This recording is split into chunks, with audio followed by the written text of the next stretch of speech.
இந்த வீடியோல ஒருத்தர் பேச்சியம்மன் வேஷம் போட்டிருக்கிறாரு. இவரை சுத்தி நெறைய பேர் இருந்து ஃபோட்டோ எடுக்குறாங்க. இவர் எப்படி இந்த வேஷத்த போட்டாருன்னு கேட்டீங்கன்னா ஷாக் ஆயிருவீங்க. ஏன்னா இவருக்கு கடவுள் நம்பிக்கை பெரிய அளவுல கிடையாது. 3 வருஷத்துக்கு முன்னாடி உடம்புல நெறைய பிரச்சனைகள் வந்துகிட்டே இருந்திருக்குது. மெயினா வயிறு வலி, அடிக்கடி வயிற்றுப்போக்கு இந்த மாதிரி வந்துகிட்டே இருந்திருக்குது. டாக்டர் கிட்ட பார்த்துட்டு ஸ்கேன் எடுத்து பார்க்கும்போது இவருக்கு வயித்துல கேன்சர் கட்டி இருக்கிறதா சொல்லியிருக்கிறாங்க. கேன்சர் கட்டியும் சரி பண்ண முடியாத நிலையில இருக்குது. சரி பண்றது ரொம்ப கஷ்டம். நீங்க சாமியை வேணா கும்பிட்டுக்கோங்கன்னு சொல்லியிருக்கிறாங்க டாக்டரு.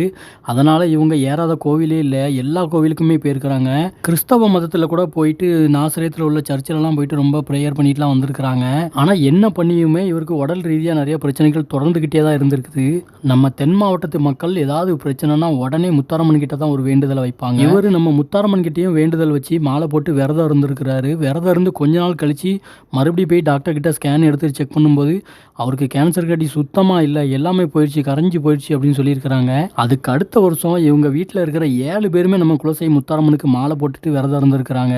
இப்போ அவங்க குடும்பத்தில் உள்ள எல்லாருமே முத்தாரம்மனுக்கு ஒரு பெரிய பக்தரா மாதிரி முழு நேரமும் சாமியை கும்பிட்ற அளவுக்கு மாறி இருக்கிறாங்க. இவர் எப்படி பேச்சியம்மன் வேஷத்தை போட்டாரு அப்படிங்கிறத நான் பார்ட் 2ல சொல்றேன். உங்க லைஃப்லயும் இதை விட பெரிய அதிசயம் மகிமையெல்லாம் நடந்திருக்கும். அதெல்லாம் மேலே தெரியற வாட்ஸ்அப் நம்பர்ல தயவு செஞ்சு ஷேர் பண்ணுங்க.